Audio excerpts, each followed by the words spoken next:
Israel says at least 6 people have been killed and a number injured in the latest round of Iranian strikes, adding confusion to an apparent ceasefire agreement. Your bold decision to target Iran's nuclear facilities with the awesome and righteous might of the United States will change history. A short time ago, the U.S. military carried out massive precision strikes on the 3 key nuclear facilities in the Iranian regime: Fordow, Natanz, and Esfahan. In a coordinated wave of destruction, Iran launched nearly 200 ballistic missiles and armed drones directly at Israel, overwhelming even the most advanced air defense systems.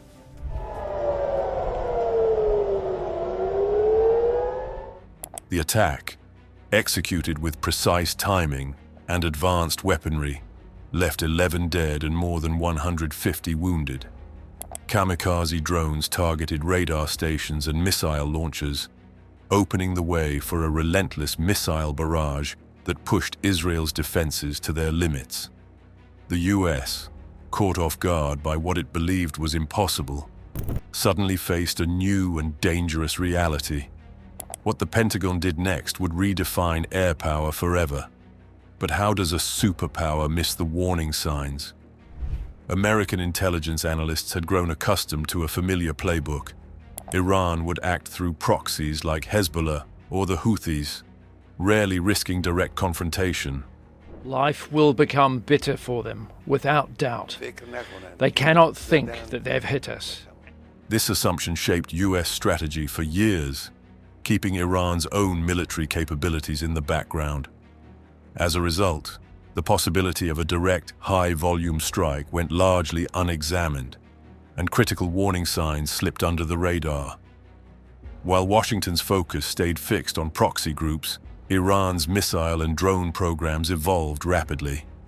Satellite images revealed expanded testing sites in western Iran, and reports emerged of improved missile range and accuracy. These indicators, however, were often dismissed as bluster or propaganda, with many experts regarding Iran's weapon showcases as more theatrical than real.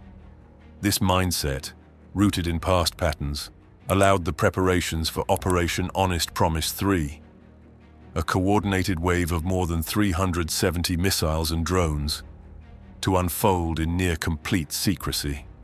Tehran called it the 8th wave of Operation True Promise 3, a direct message to Tel Aviv. Operation Honest Promise 3 was a turning point. The attack was meticulously planned, with missiles and drones launched in tightly synchronized waves to overwhelm Israeli defenses. Iran's arsenal included Zulfajar, Desulul, and Fateh 110 missiles, all equipped with advanced navigation and guidance systems. These missiles could change direction during their final descent, making them extremely difficult to intercept. Their speed and maneuverability enabled them to bypass even the most sophisticated interception systems, and their accuracy allowed for precise strikes on both military and civilian targets. Iranian missiles slamming Israel. Ian Pannell in Tel Aviv for us.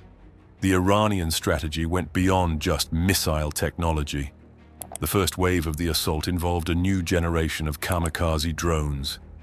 These drones were tasked with striking radar stations and Iron Dome batteries, knocking them offline before the main missile barrage began.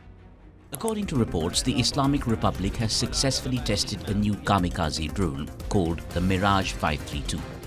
By targeting the very eyes and ears of Israel's air defense network, the drones created openings for the missiles to follow.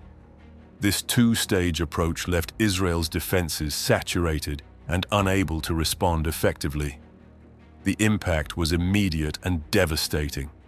In Haifa, a missile struck the port area, sparking a massive fire and disrupting critical supply lines. Israel's northern port city of Haifa, again the target of Iranian missiles. This is the 29-story Sail Tower, a district government center.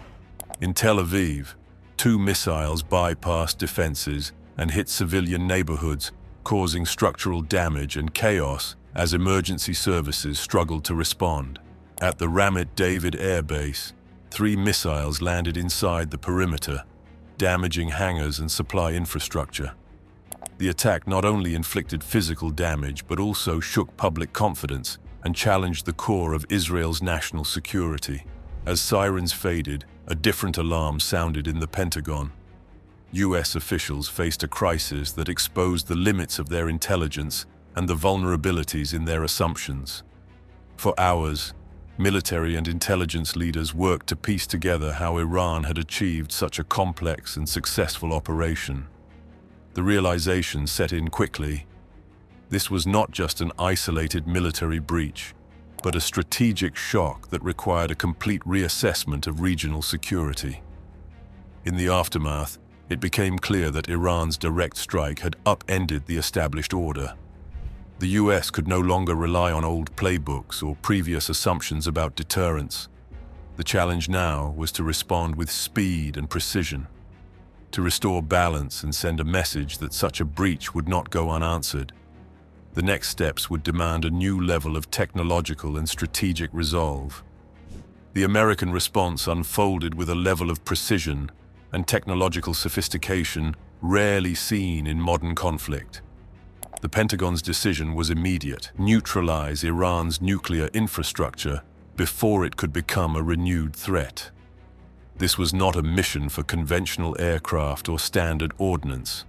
Learning startling new details about the U.S. strike on Iran's nuclear sites. The task demanded the stealth and reach of the B-2 Spirit, an aircraft that represents the pinnacle of U.S. air power. With just 19 in service, deploying multiple B-2s signaled the mission's critical importance. These bombers, with their radar-evading design and long-range capabilities, were uniquely suited to slip past Iran's layered air defenses and deliver a decisive blow. To maximize surprise and reduce risk, the operation launched 2 bomber fleets from the Pacific, while a third group staged from Diego Garcia in the Indian Ocean. This multi-directional approach masked the true origin of the attack and complicated Iran's ability to mount an effective response. The B-2s flew at high altitude and under strict radio silence, taking advantage of their stealth profiles to remain invisible to ground-based radar as they closed in on their targets. The weapon of choice was the GBU-57 Massive Ordnance Penetrator, a 30,000-pound precision-guided bomb engineered for one purpose: to destroy deeply buried and reinforced targets. Known for its bunker-busting capability, the GBU-57 MOP can strike targets as deep as 61 meters. Each massive ordnance penetrator could burrow over 60 meters, about 200 feet, into the earth before detonating. The bomb's GPS and inertial navigation ensured pinpoint accuracy, while its high-strength steel construction allowed it to withstand the extreme pressures of deep penetration. This was the only tool in the US arsenal capable of reaching Iran's most fortified nuclear sites. The first target was Fordo, a facility built into a mountain and shielded by layers of reinforced concrete and rock. Israel has confirmed it's hit Iran's Fordo nuclear site a day after the U.S. bombed the plant. The B-2s released their payloads with exact timing. The GBU-57s punched through the mountain, detonating at a depth that shattered the core centrifuges and rendered the facility inoperable. Natanz followed, with both above-ground and subterranean structures hit in rapid succession. The strikes at Isfahan targeted the infrastructure supporting uranium enrichment, cutting off critical capabilities and halting ongoing operations. After the mission, US officials declared Iran's enrichment capacity completely and totally obliterated. Closer look at the 3 Iranian nuclear sites that have been attacked by the US. Analysts called it a spectacular success. The first time bunker busters achieved total destruction of hardened nuclear sites. The operation demonstrated how stealth bombers and advanced munitions could overcome even the most sophisticated defenses and deliver results with surgical precision. It also sent a clear message about the reach and resolve of American air power. In the hours that followed, the world watched for Iran's reaction. The strikes had achieved their immediate objective, but the situation on the ground remained tense and unpredictable. As the dust settled, it became clear that the conflict had entered a new phase, one defined not by open confrontation, but by the unseen threats that lurk in the aftermath of such decisive action. With Iran's nuclear infrastructure dismantled, US and allied planners shifted their focus to a new and more elusive threat, the coming shadow war. The destruction of Iran's key facilities did not end the conflict. It changed its character. Now, attention turned to the possibility of asymmetric retaliation, operations that would unfold quietly, far from traditional battlefields. Cyber attacks stood out as the most immediate concern. Experts warned Iran's cyber units could target power stations, plunging cities into darkness and disrupting banking operations across the US and Israel.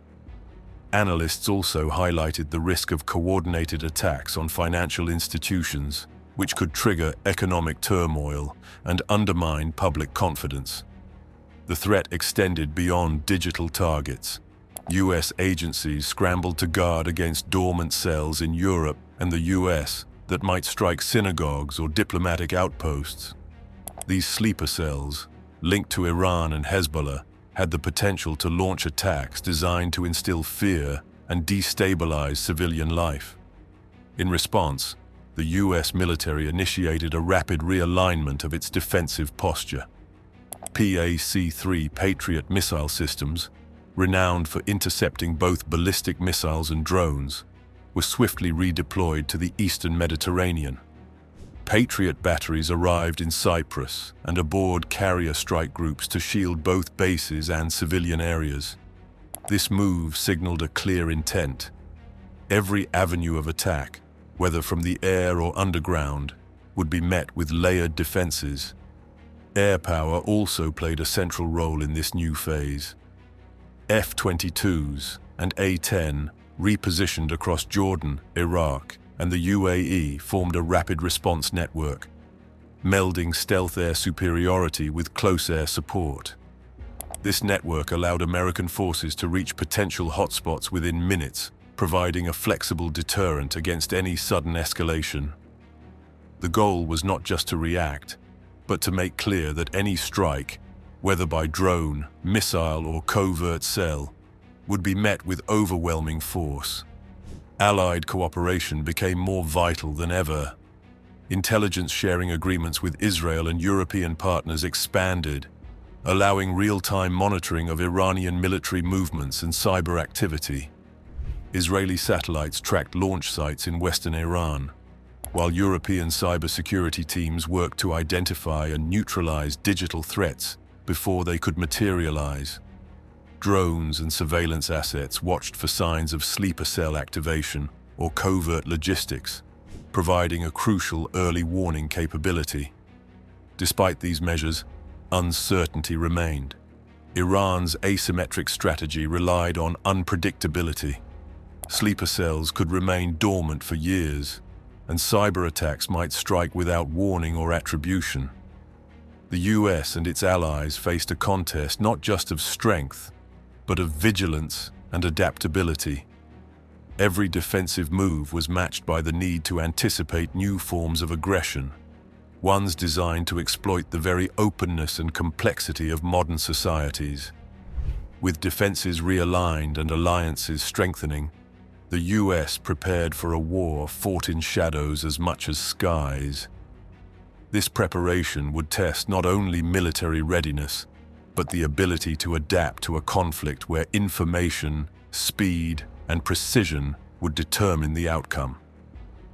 As the conflict's shape evolves, the US emerges with a new doctrine, forcing Iran to reconsider direct attacks through the combined power of precision airstrikes and layered cyber defenses. Iran's coordinated use of smart weapons and electronic warfare has shown how quickly threats can shift, demanding constant adaptation from military planners. The specter of cyber retaliation and sleeper cell activation highlights how vulnerabilities now extend far beyond the front lines. So if you're as intrigued by this evolving chessboard of air dominance and cyber disruption as we are, smash that like button, drop a comment with your take on what's coming next, and subscribe to Military Air, your frontline pass to the future of warfighting. Because the next strike won't just be launched from a runway, it might start with a keystroke. Stay sharp, stay informed,